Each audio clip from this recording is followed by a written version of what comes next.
welcome to Eckstein Hall and Marquette Law School. We're delighted to have you here for On the Issues. This is our continuing series of conversations with news and policymakers, people who are doing interesting, important work in this region and beyond. Today we're going to be talking about what's working in urban education, and we'll have a case study of something that's working in urban education. We're going to be talking with the CEO of Milwaukee College Prep. Won't you please welcome Robb Rauh to Marquette Law School.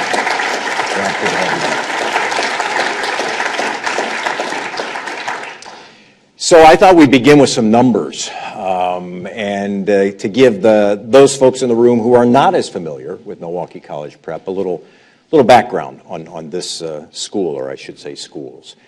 And that's the first thing we should talk about. 4 schools right now? Correct. And just under 2,000 students, 1,900 students or Correct. So? Okay. So I read that 94% of the students graduate from high school? Mm-hmm. Yeah, so it's really, we're going into our 18th year, and the story, though, how it got started, for those who are not familiar, it's kind of a fascinating story. So Ron and Mickey Sadoff are here, and Ron and Mickey were looking to give back to the community in some positive way. They'd done business here, raised their children here, and wanted to give back to Milwaukee in some positive way. Now, of course, I probably shouldn't say this in this audience, but Ron could have chosen, and Mickey could have chosen several things. He's a graduate of the Marquette Law School. He could have donated money back to Marquette Law School.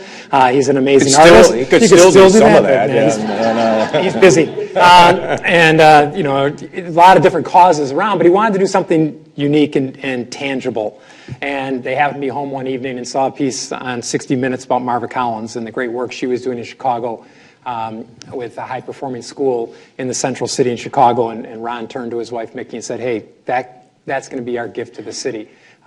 Let's create a great school." And so that's how it got started back in 1997. We started with about 75 students, and from there it's grown to now servicing 4 campuses, all kindergarten through 8th grade campuses, just under 1,900 students, and going strong. And 94% graduating from high school, 33% graduating from college. I think if you look at the Milwaukee area, I'm not sure 33% of the folks in the Milwaukee area have a college degree. Yeah, the national average is about 32%. Yeah. The other thing that we should say, Robb, right off the bat is who the school serves.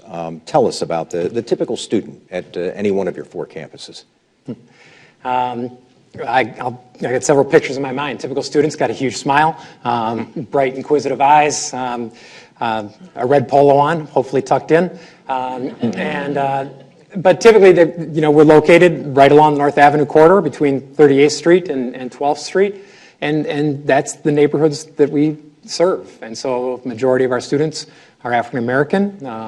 About over 80% are free reduced lunch.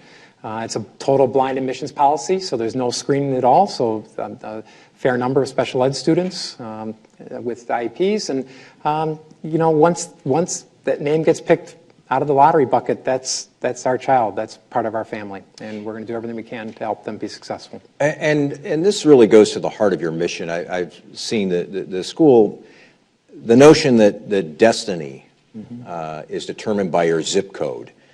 You want to prove that's a bunch of nonsense, right?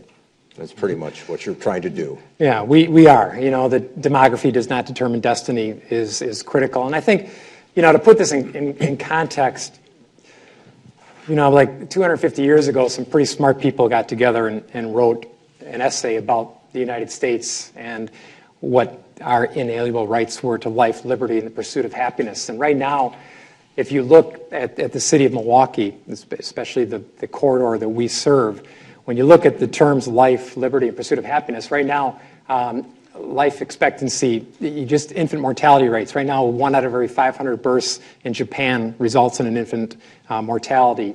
In Poland, 1 out of every 200. In the United States, about 1 out of every 143. In the city of Milwaukee, it's about 1 out of every 93 live births ends up in an infant mortality. In the zip codes that we serve, it's about 1 out of every 52. And so, just from that context to start, and then the Journal did a great story, Journal Sentinel did a great story a couple weeks ago about the life expectancy gap, and they started studying that in 1990. And in every state, that gap between black and white life expectancy is about 8 years for men and 5 years for women. In every other state in the nation, that's either stayed the same or narrowed significantly. Wisconsin is the only one that's seen that gap grow. And so, we're all, horrified by seeing things like the Sierra Guyton story this summer. But there's lots of impact in terms of just quality of life issues that talk about life. Liberty. We incarcerate in the state of Wisconsin. We have the highest incarceration gap in the entire nation. National average is about 6% of African American men incarcerated. Oklahoma is number 2 at 9%. Wisconsin, it's 12%. And so that idea of liberty is compromised in the corridor that we serve. And then pursuit of happiness. I mean, one of the things that defines happiness is being able to have choices in life. And without at least a high school degree, much less a college degree, it's becoming more and more imperative to have. Those options are limited. And so when we put it in that context, and I know that people are familiar with the Annie Casey study that talks about that Milwaukee is right now, Wisconsin is one of the worst places to be in the United States if you're young and black. And so it's taking that context and saying, hey, there's lots of things out there that influence, that are going on, that are happening, and we want to say that and prove that it can be done, and that the children that we serve, they don't come to us broken. They don't come to us. They come to us with some issues. But I taught in Brookfield for many years, and there were issues there as well. But taking these children, giving them the opportunity, giving them a positive environment, great teachers, great curriculum, and lots of joy, hopefully, and then putting them on that path to success. I want to touch on each of those, but I did want to again, for people in this room,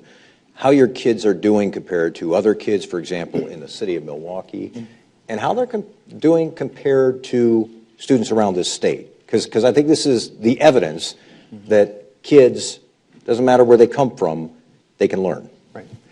Yeah, so we currently have 4 campuses. Our flagship campus, the original one we founded in 1997 on 36th and Wright, that campus right now, if you just look at the state test scores, and again, that's just a snapshot, it's not the end all, but if you look at that state snapshot, they're performing basically on par with the state. And so right now, about 35% of the students in the state are advanced or proficient in reading, and we're at 34.5%. And about 50% of the students in the state are advanced or proficient in math, and we're at 54%. And so it shows that that gap doesn't need to exist. With the right conditions, with great teaching, with more time on task, with the power and the autonomy to be nimble and make decisions that are going to impact your children, it can be done. So here's the obvious question that shouts from this room. What's different about what's happening at your schools? Why is it working there? Why can't we replicate it on a massive scale in this city? Well, that's several questions, but let's begin with the first one. What is it that you're doing inside your schools that's working? Well, really, we spent a lot of time first going to Chicago and visiting Marva Collins School and seeing what she was doing, and taking a lot of her best practices in terms of a very engaged, dynamic learning environment. I was in touring this morning with some people, and the kids are up stomping the words, clapping the words, jumping jack the words, spelling them out, not just rote memory, but actively engaged while they're doing it. And so it's a high energy, high joy factor, high expectations for all scholars and for staff.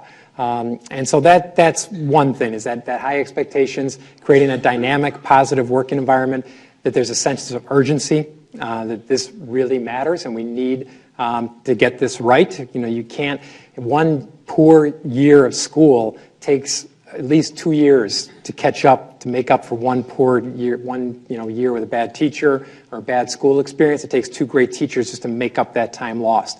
So, making sure that we've got this sense of urgency of getting a great teacher in every single classroom. And then, one of the benchmarks of the charter school program, which I think is a huge asset to us, is this whole idea of autonomy in return for accountability. And so having the power to lead, to do what you think really your children and your scholars need, and having the freedom to do that as long as you're accountable and you're producing. Again, for people not familiar, explain the charter, who has the charters right now for your 4 schools. It's right. 2 with UWM, 2 with the... Correct. Yeah. Yep. So originally we were with UWM, our first MPS. campus, and then we acquired 2 buildings from MPS about 5 years ago, and those 2 buildings are under MPS charters. And then our 4th campus in the old Y building on 14th and North is a UWM charter. Okay, back to what's happening inside the building. How much is character involved in this? You may have even been with us, Robb, a couple of years ago. Paul Tuff, an author who has written about the subject of character and what it means to success in the classroom. He was here, and he said, yeah, IQ is part of it, but a lot of it is grit and determination and the willingness to bounce back from defeat and curiosity and qualities like that. How much of that is an important part of what you're doing in these schools?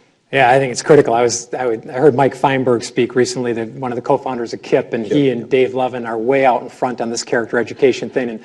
And Mike said, if you're going to put it in a math problem, it's 51% character, 49% academics. I mean, if you're going to tip the scales, it would go towards character being more important than the academics. So those qualities that you talk about, grit, perseverance, all those things are critically important. A couple of years ago, we had the honor of being named the first state school of character in the state of Wisconsin. Dick Pieper's done a great job pushing that movement forward. And people would come and say, hey, tell me about your character education program. And there's lots of things that we do. We use a lot of Stephen Covey's 7 Habits of Highly Effective People, beginning with the end in mind. All our scholars write mission statements, teaching them to always be proactive and not reactive, using proverbs, using all sorts of axioms to promote positive behavior and reinforce positive behavior. But really what it comes down to is hiring people of great character.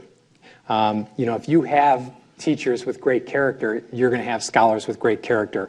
And it's a little bit like parenting. Amanda Ripley's book about the smartest children in the world talked about parenting and what's great at parental involvement. And all the data shows that if you want your children to be great readers, it's not about reading to them in the womb. It's not about reading to them every night when they go to bed. That's all important. But the most important thing is your kids seeing you read.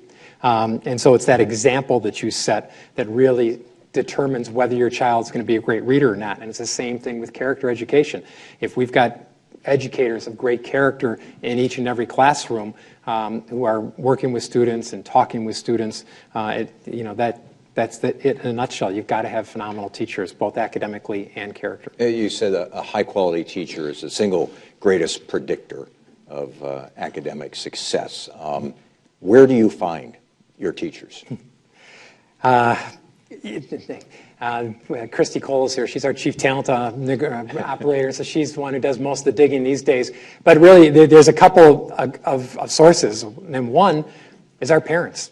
A lot of our parents are educators, and they're educators in other schools that are looking for great schools for their children, and so they come and they get on board. And for us, the most important thing that we do is mission-based hiring, making sure we're hiring people who have the same vision and the same mission, the belief that not only all children can learn, but all children will learn, and there's a difference. And so finding those people who are really mission-based and believe that we can do this work. And so our parents, they come to us and they're educators, or we hire them as educational assistants. There's one mom who was one of the first mothers who enrolled her children in our school back 18 years ago. And she was a young mom, hadn't finished college yet, and she got inspired by seeing what her kids were doing. And she's like, hey, I got to pick up the pace here. My kids are going to go off to college, and I haven't graduated from college yet. So she went back and got her college degree. Then we hired her as an educational assistant, and she wanted more. She wanted to become a teacher. So at the age of 46, when she was a grandmother of 2 and her oldest son was now in college, she went and joined Teach for America, which is mostly populated by 22-year-old just college grads. And she was 46 years old with 2 grandchildren living at home. She joined Teach for America, got her degree there, got another master's degree, and now she's an assistant principal at another school. We didn't have an opening for her this year in a leadership position, but she was ready, and so she moved on, and She's doing great work. The work is intense, though, is it not? I mean, this is always a concern that you hear expressed, is that there can be a burnout factor in trying to have this very intense, very exhausting approach to education. How much of a problem is that for you? Well, it's certainly an issue. It's hard work. There are no shortcuts. I mean, there's no magic dust you can spread around and say, okay, get it. It's hard work. But, one of the things I'm proud of is the fact that our staff retention has been incredibly high. And so, our job as administrators is to support our teachers and to give them all the tools that they need to be successful, and to make sure we support them in every way we can. So they are exhausted at the end of the day, but they're exhausted for the right reasons. They're exhausted because they've been teaching all day long. They're on their feet, they're moving, they're engaging, they're coaxing. They're not dealing with red tape or things that are sometimes more draining than the actual task of teaching. But it is hard work. One of the things, last year we were nominated for this Top 100 Workplace Award, and they send out surveys to all of your staff members, and then based on those surveys and what your staff is saying about you, you either get the award or you don't. And we were named one of the top 100 workplaces in the city. And so to be in the challenging environment that we are, and to have people be that happy and satisfied with where they're at is a huge testament to the incredible work that our principals do at each of our campuses. I wanted to ask you about something that you mentioned before. I think you may have used the word joy, and that school should be fun. And I was talking with my colleague Alan Borsick, who most of you in this room know, probably the best education reporter in this state. It happens to be somebody I work with closely. And Alan was telling me a great story, and I hope he won't mind if I share it, but a great story about, he was at your school, he was visiting, you were having a conversation, you moved outside, they're standing outside, and a UPS guy pulls up. He gets out of his truck, runs into the school to drop off a package, and he comes out and he says, and I hope I'm telling this correctly, Alan, he says something to the effect, he said, I don't know what's going on in there, but every time I'm at this place, people are happy. They're like having a good time. He said, that's not always the case when I drop off packages, It jumped out at him. And that is part of your approach, is it not, that there has to be a certain amount of joy during that day? Yeah. One of our philosophies is work hard, play hard. I mean, it can't be all rigor and hard work. There's got to be that joy factor. And I'll tell a tale on myself that drives home why I think this is important. I was one of 8 children growing up, the 7th of 8 children, and in the morning my dad would pack the station wagon full and start dropping kids off at schools, and I went to this parochial school not far from our house. I was one of the first ones dropped off, and so the youngest 4 would get out, and I'd kind of linger a little bit and let the older 3 walk into the building, and I'd take my tie off and throw it in the bushes, and take my book bag and throw it in the bushes, and I'd start running. I hated school, and I would run away, and my mom would get the call from one of the neighbors saying, Robbie's on his way home again. One time she had to get the milkman to physically carry me back into school. So school, I wanted nothing to do with it, because it wasn't engaging, and it wasn't joyful, and it was just all sit still, write, read, do your work, and that didn't engage me. And it wasn't until I transferred schools when I was in 4th grade that I finally got to a school where I felt that joy factor, and that's what turned me on to learning. And so, I want every child who walks into our school to have that experience. I understand you have something called proactivity. What is that? Is that part of this discussion that we're having? The proactivity part goes back to the character ed and our philosophy of using a lot of Stephen Covey's 7 Habits of Highly Effective People, teaching our scholars the same thing that business people around the world are studying about how to be effective leaders, family people, good people, period. And the first step is you're always proactive, never reactive. Right. No matter what happens to you, you always have your ability to choose your response. And so, when we don't believe in yelling at children, we don't believe in screaming at children, we believe in talking to them and helping them realize that the choices they're making are going to impact them down the road. And if you make good choices, for the most part, good things are going to happen. And so teaching them every day, we have a 20-minute proactivity lesson, which is they'll read anything from an Aesop's fable to watching One of the ones I saw the other day walking into a middle school classroom was that new Gatorade commercial about Derek Jeter's farewell, which is just a great example of a classy person and how you handle your business. So they use all sorts of different tools to teach life skills. And beginning with the end in mind, every one of our scholars has a mission statement. They're not in school because they're 8 or 12. They're in school because they want to achieve this, go to this high school, go to that college, become a teacher or a principal. None of them write about that. They want to become business people or athletes. But they're there for a reason. They're not there because they're 8. They're there because they want to achieve this. And so when the going gets tough with scholars, we sit down and say, hey, let's pull out your mission statement. It says here you want to do this and you want to do that. How are the choices you're making right now helping you achieve that? And then we go back to Aristotle and say excellence is not an act, it's a habit. You are what you repeatedly do. You can't snap your fingers when you're 21 and say, hey, I want to go to law school. That's something you need to start working on now if you're going to achieve that. So how do kids react to that? That's a fairly heavy discussion when you're talking about, you've deviated from your mission statement. You're not making the right decisions to take you to the target. How do they react to that? These are young kids. Yeah, and it works better for some than others, but in time, it's saying anything once isn't going to make an impact. It's hearing that same message over and over and over again. The 60 Minutes video that Ron and Mickey first saw, talked about this young man who was really struggling in Marva's school, and he said, when she keeps on lifting your chin up and saying, you're wonderful, you're beautiful, you're smart, you're handsome. And he says you keep hearing that year after year, day after day, and you believe it. And you finally, internalize it, and you believe it. So it's not anything that's going to happen once and going to have that impact. But when they hear that same thing from me, and then they hear it from their teacher, then they hear it from the dean of students, all of a sudden it starts to resonate. The years that you teach kids, kindergarten through 8th grade, those are obviously very important years. I think Howard Fuller once told me, that we got to really hook kids by the 4th grade or we can lose them.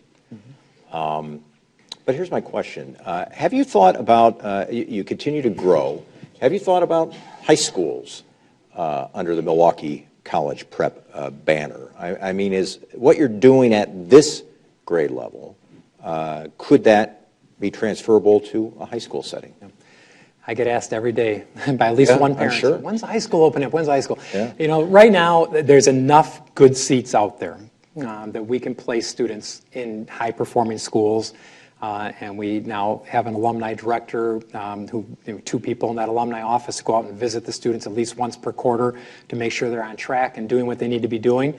But it certainly in a couple of years we'll be graduating 200 8th graders every year. Will we be able to find enough seats then? I don't know. And so it's certainly it's something we've considered. One of the issues in many states, and now even in the choice program, there's a differentiation between what a kindergarten through 8th grade scholar, what funding you get versus what you get for a high school scholar. Doing high school and $8,000 a student is a challenge. Mm-hmm. Give me a sense of why we're not able to have the same sort of success in the larger metro Milwaukee area that you're having at your school. Why haven't we been able to replicate this throughout the city? You're having success. Why can't we have success other places? Well, I think we're starting to see some of that success. And when I was looking and doing some comparisons on state report card scores and looking at what I call the 70-70 schools that serve at least 70% African-American students and 70% low income, and which schools are doing the job serving that clientele. And there was one name that kept on popping up, and it was this Jackson EL, and I was like, Jackson EL, where do I couldn't place it. And then finally it's like, oh, that's Gwen T. Jackson Elementary School on 20th and Center. And they went up by 10 points on the state report card this year, which is amazing. That's incredible growth. Well, we're not going to take credit for all that growth, but the woman who's the principal there is a former Milwaukee College Prep teacher. She has 2 other former staff members working for her, 2 alumni working for her, and she's been able, and through a lot of work with schools that can as well, she's been able to get her staff to buy in and really move that student body. And you see what's happening over at Carver, it's, in the Brewers Hill neighborhood. Some amazing transformation going on there through a collaboration with Teach for America, Schools That Can, and City Year and MPS. And they're seeing great change, but it's hard work. And there's got to be more of a sense of an urgency and more of a sense of an outcry that this is important to us. How long are we going to be able to sit and be satisfied with the fact that this is, by definition of the Casey Foundation, the worst place in the country to live if you're young and black? I mean, as long as we're complacent with that, nothing's going to change. When people sit down and say, hey, we've got to do better, and there's got to be a sense of urgency, then people will start coming together like they did at Carver and say, hey, we need to create change. Is something like Milwaukee Succeeds, the program that got off the ground several years ago, spearheaded by Greater Milwaukee Foundation, is something like that helping in this conversation?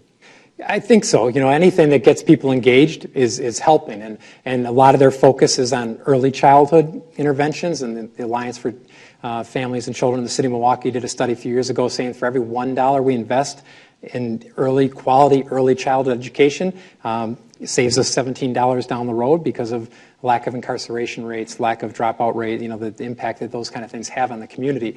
So that investment in early childhood, quality early childhood education is critical to us. Like Howard said, if we don't get them by 4th grade, oftentimes it's too late. And so that focus is fantastic. But in some ways, some of the things that they're doing, and I've been very upfront with Mike Soika about this, it's kind of like they're Band-Aids. They're fixing problems that exist because the quality of education isn't what it should be. And he understands that, and he says, "You're right. We're gonna put Band-Aids on until we can systemically change how things happen." And that's kind of phase 2 of their work, is the systemic change part. How much, from your perspective, you run charter schools. How big an obstacle is what everybody describes as the silos? You've got voucher proponents here, charters here, your MPS here. There are still lingering hard feelings amongst some of the individuals involved in all three. How detrimental, in your opinion, is the fact that we still argue over the kind of education rather than the quality of education? Right. I think Arnie Duncan made a great comment a couple years ago saying that when a child walks into a school, they don't know if it's a parochial school, a charter school, a traditional public school. They just know if it's a good school.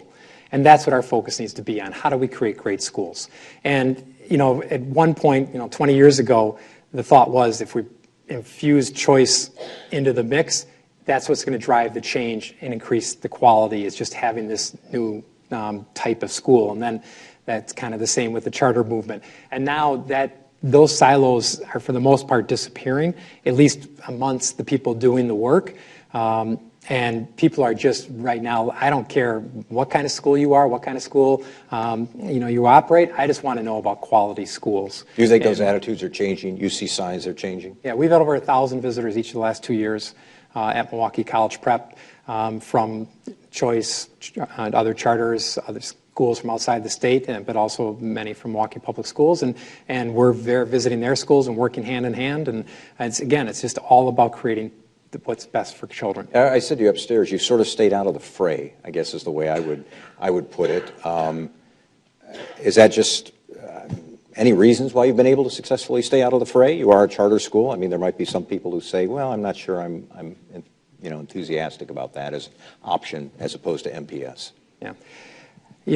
Again, it goes back to some of the Stephen Covey work, and Stephen Covey talks about you have to have private victory before public victory, and we're just focused on the private victory. If we can create great schools, we think that that's our greatest advocacy work and our greatest defense in case people start attacking.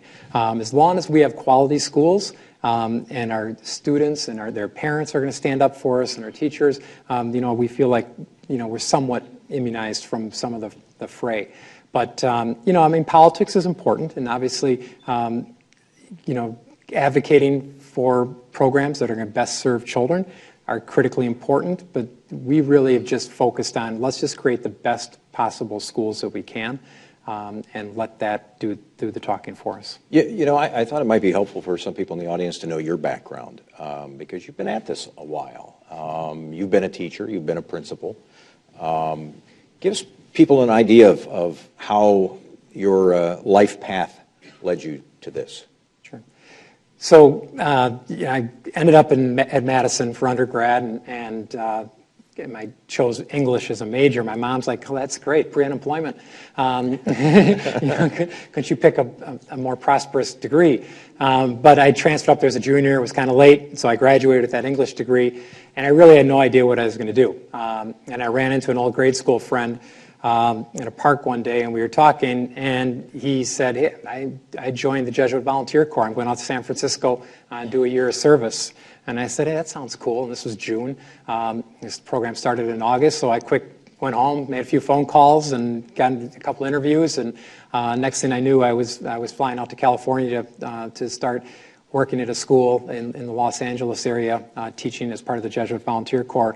And we had this opening retreat. And they say, "Okay, you're going to be here for a year, and you're going to give a year, but you're going to be ruined for life because you're always going to look at things differently, and you're going to see things through a different lens than you've seen them from where you've grown up." And that's really what happened. I got that bug about urban education and just the inequalities that existed in our schooling system and opportunities for children. And so I left California. I came back because a gentleman who had been very influential in my life had just become the head of Brookfield Academy, where I had graduated from. And he asked me to come back and work with him. And so I did, and went back and worked at Brookfield Academy for 7 or 8 years, and then got a fellowship and went out to New York and got a master's degree at Columbia, but also worked in Harlem while I was there. And kind of that bug got reborn, and you kind of get myopic when you're working in schools, and it kind of opened my eyes again to the broad range of education and, again, the inequalities that existed. And so when I came back... Tell me about that experience in Harlem as a younger man. Tell me, how did that change you? Well, one of the things that the program at Columbia did, which is great, was just got us out to visit tons of schools. And so we went to Hotchkiss School, which their philosophy is you have to have at least 1 acre of land for every child that's a boarding school there. So they can only have 350 kids because they only have 350 acres. So you saw that, and then you went, to schools in the central city in New York City, where there weren't enough desks in the room for each child, and so just kind of the opposite experience, and saw that dichotomy of experiences. And so it really opened your eyes to that. And then teaching and working in Harlem, I was coaching this basketball team, and we had our first game on a Saturday, and so I met the kids at the school and said, "Okay, we'll head up to the subway stop and we'll go up to the game." And we're walking to the subway station. I'm like, I only have a token for myself. I don't have enough tokens for all the kids. And so I'm stopping at one of the machines trying to get tokens, and they're like screaming at me, come on, let's go. And I turn around here, they all just start jumping over the fence, and they're already all on the train, and they're like, "What are you paying for this?" And so it definitely opened my eyes, but it also opened my eyes just to, again, to the vast potential they were just, there was a phenomenal experience, and I learned tons more from them than I ever taught them. And they were just as brilliant and smart and inquisitive as the scholars I worked with at Brookfield Academy, but just different opportunities. That brings me to an interesting question, I hope. When you talk about the kids, something I hear in this community a lot is that kids don't dream anymore, that they don't see big futures for themselves. Clearly, that's not what you find in the classroom. That given some of the conditions in our city, that a lot of kids don't think they're going to make it. Why are your kids different? Or are all kids the way your kids are, but you're just tapping into that optimism? Yeah, I really think that's true. There is a sense of hopelessness in the city, and I talked with Ricardo Diaz down at United Community Center, and he talks about sometimes that his job sometimes is a little bit easier because they're working with first or second generation immigrants who still have this big dream, and so they're incredibly motivated or whatever. And so there's a difference. There is a sense of hopelessness that sometimes pervades. We felt that when we took over 38th Street School that had been abandoned for 4 years, and even though it was only 6 blocks from our 36th Street campus, it was a very different neighborhood, just those few blocks surrounding that school. But once you tap into that energy and that enthusiasm and that intellect and creativity that the scholars bring with them to school, once you tap into that, it's incredibly contagious, and it's you can work through that, and it's really positive. What's expected of parents whose kids go to your schools? So our parents, number one, they have to have their children in school each day on time. Children have to be in uniform.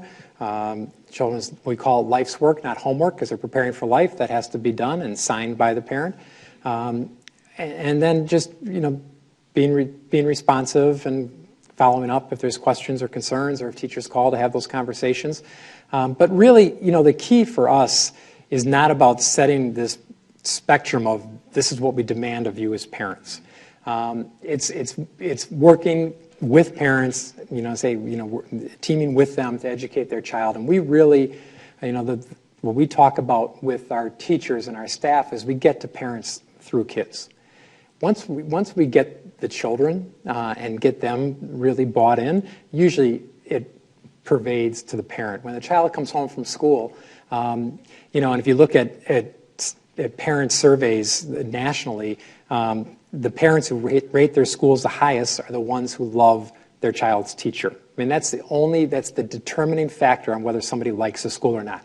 If they're the same school, but you have a poor teacher in this classroom and a great teacher in this classroom, these set of surveys, those parents love school. These set of surveys, those parents don't like the school.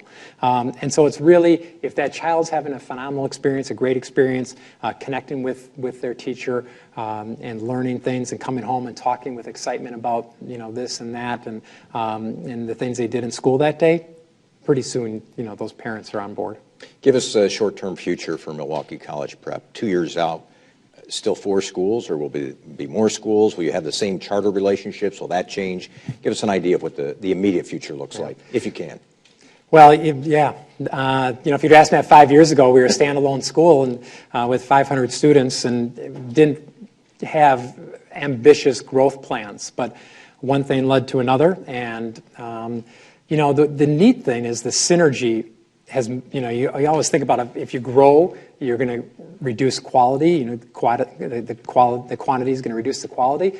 And the thing that's been most encouraging about our growth is that when you look at our test scores, especially at our original campus on 36th Street, for each of the last 5 years, those scores have gone up. They've improved every year since we started to expand. Now, there's 2 theories for that. One is they got me out of the building, and so things started going up. And the other is that just the synergy of working with more professionals, sharing best practices, and just bouncing ideas off of each other has really helped our institution grow and get better, and that's been really exciting. So, right now it's growing from 500 students to almost 2,000 students in approximately 5 years. I think right now we need to grow into our skin a little bit and make sure that we've really have all the systems in place. And, we've had to raise, there's no public funding for facilities in the charter school movement, so we've had to raise $15 million in the last 5 years to fund that expansion. And we're getting close, we're almost there on that target. But the financial capital is one thing, it's the human capital that's most important.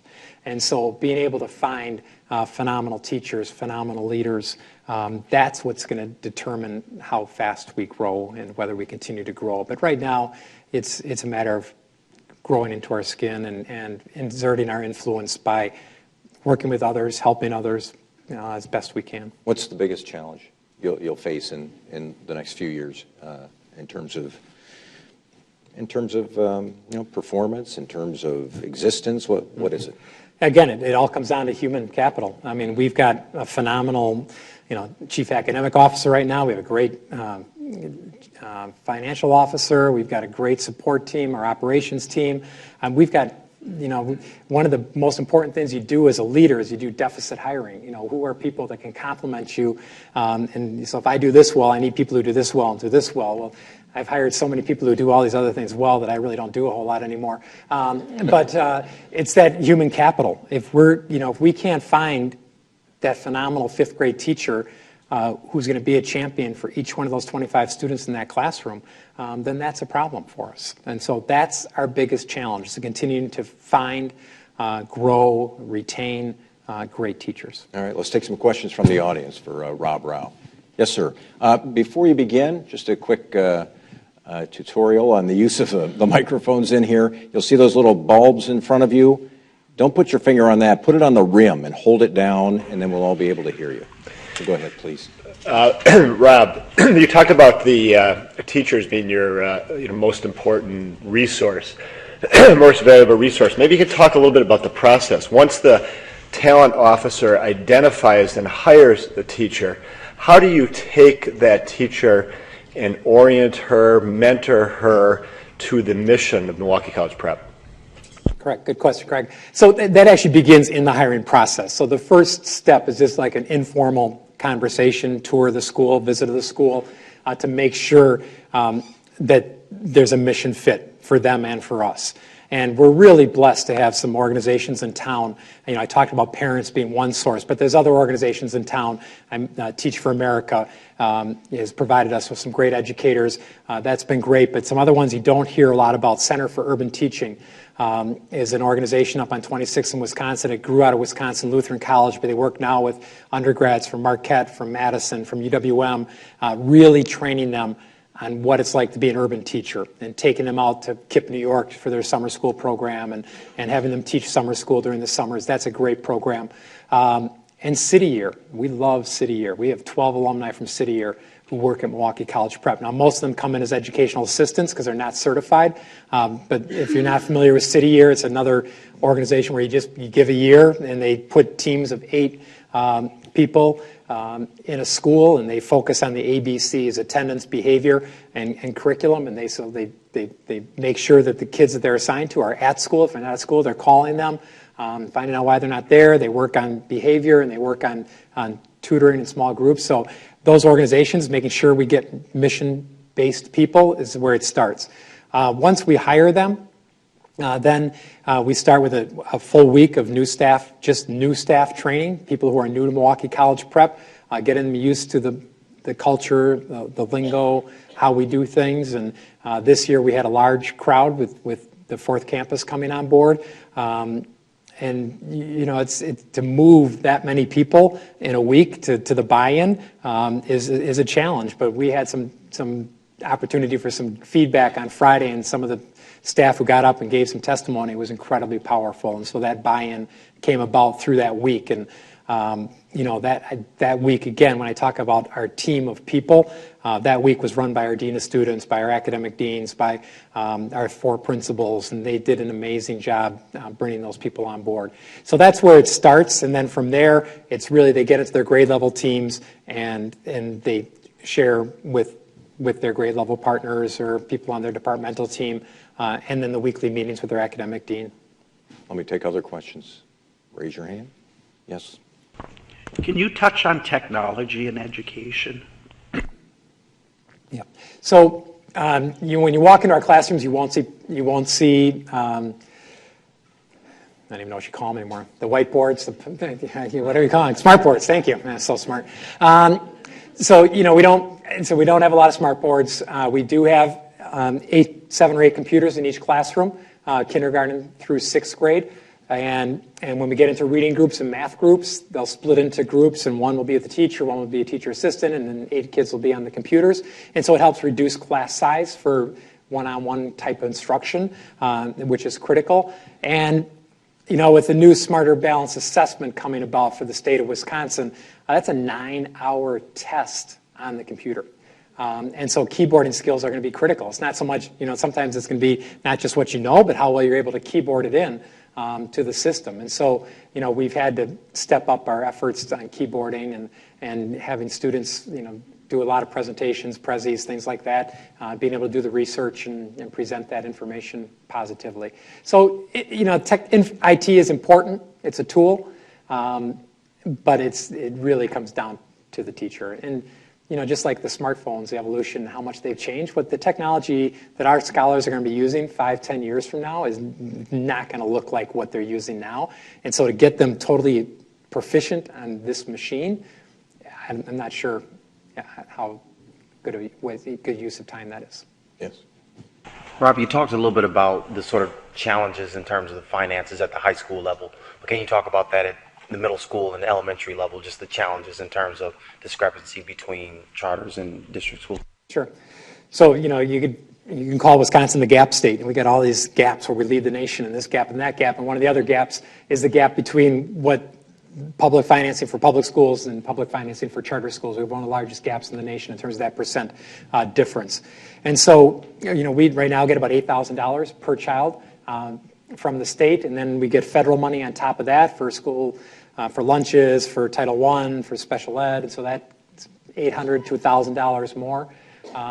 And then on top of that, it costs us about an additional $600 to $650 per student that we have to raise to meet budget each year. So with almost 2,000 students, it's getting up there, just over $1 million a year. Yes. Is there anything unusual about the curriculum materials that you select for your school? No, I think that, if you were to brand our school, you would call it kind of a classical, traditional school. I mean, we teach phonics, the old-fashioned way of teaching reading. Lawn A, single A says A, blank says A. They say at 10 o'clock every morning, you walk into the hallways and hear the wall cards. Why is that? Why do you teach phonics? Because, we still debate that in our world today.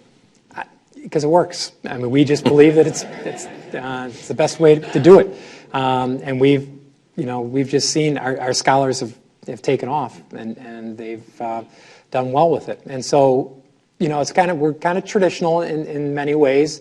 It's literature-based once they get into fourth grade. It's all kind of novel-based, fiction, nonfiction, easily split. So this year I was, seventh grade, they're reading The Pact, which is a story of three young African-American men who decide to make a pact as junior high kids that they're going to become doctors, and they all become doctors. Actually, the book was co-written by the same woman who co-wrote Howard Fuller's new book.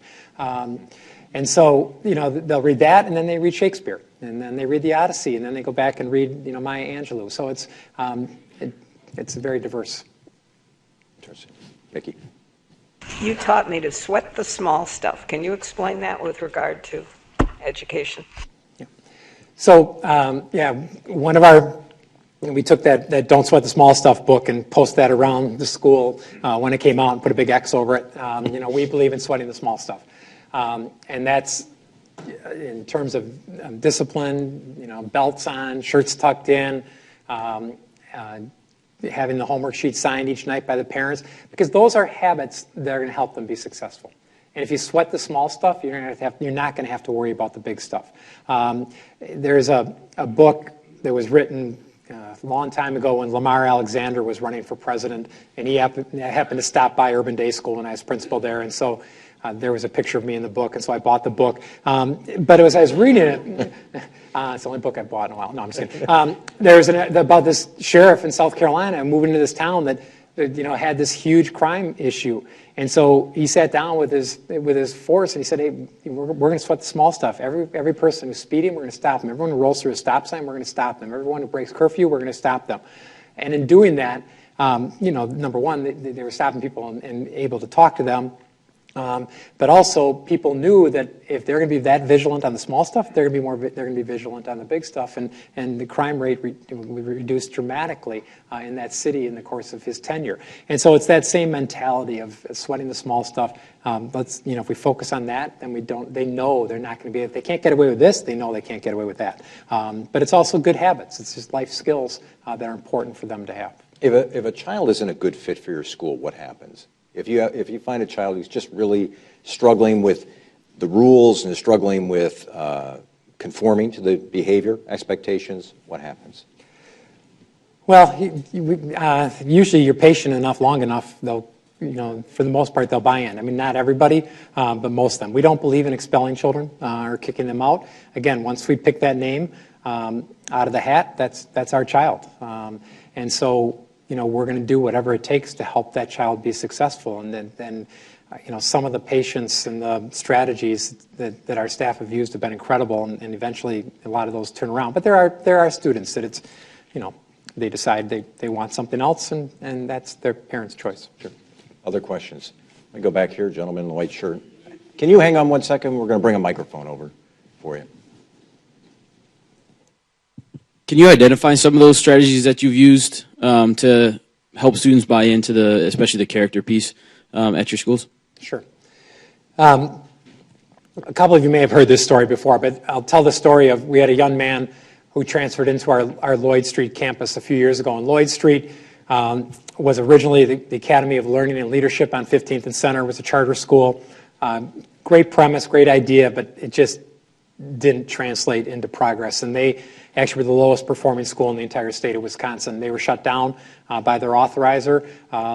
In mid-July, they called us towards the end of July and said, hey, we understand why we got shut down, but we've got several hundred students here that don't have a school. And unless somebody comes and opens up a school in this building next month, these children are going to get lost because every other school in their neighborhood is a school identified for improvement. So we met with our board about a week later after trying to strategize if we could possibly make this happen. We presented the idea to the board, and on July 31st, they said yes. August 31st, we opened with 40 new teachers, about 400 students in this campus. And so it took a while to turn that school around and get that culture on board. So this young man came to us in our second or third year of that process, and he had struggles in several different schools, and would act out to mask some academic deficiencies. And so it was typical that he would be in a class for 5, 10, 15 minutes, 20 minutes the longest, and start acting up. And one day, totally went off on a teacher, screaming, swearing. The teacher went and picked up the phone to call for some assistance. The kid went and ripped the phone out of the wall and threw it against the wall. Went out in the hallway, I hate this effing school, and carrying on and whatever. And so we at that point, we sat down with parents and said, hey, he's not functioning well in our environment right now. We're not giving up on him. We still believe in him. We believe he can do it, but we're going to get him into an environment that gives him support that he needs. So we contracted with St. Emilian's, which we pay for, and sent him there for 6 to 9 weeks to get the kind of wraparound support services he needs to deal with some of his anger issues and other things, so he's ready to come back and function in a classroom. And so we check in once a week with St. Emilian's. We got a call from them one day. He didn't get what he wanted in class, was mad at the teacher. He was walking out of class. The teacher kind of stepped in front of him to stop him from walking out of class. The kid took the teacher and kind of threw him out of the way and dislocated the teacher's shoulder as the teacher hit the wall. And so they said they were done with him. And so we brought him back a couple hours a day, one-on-one, eventually 3 hours a day. Eventually he got to eat lunch with his class. And then by March, he was back in 8th grade classroom full-time. And when we did our senior assembly, we call our 8th graders our seniors. When we did our senior assembly, he got up and read this poem. And it talked about the fact that for the first time, people didn't quit on him. People didn't give up on him. People actually loved him and kept giving him chances and kept saying, you can do this. We value you. You can do this. And he said, the fact that they didn't quit on me and they didn't throw me out, that they actually loved me enough to give me chance after chance, made all the difference in my life. And so it's really like that kind of pedagogy that's critical. It's not foolproof, doesn't always work, but more often than not. Other questions? Yeah, Bill. Rob, I'm curious about your hiring of the Teach for America Corps members and whether you tend to hire ones that are the newbies that are just coming into the city, or if you have a preference for one who are more experienced, maybe after they've done their 2 years. I know we were delighted that some of our Marquette graduates are going to end up or are in your schools now teaching. And I've taught courses where I've had them both in the same class. And the TFA are terrific and great spirit, and they eventually become great school leaders, I think.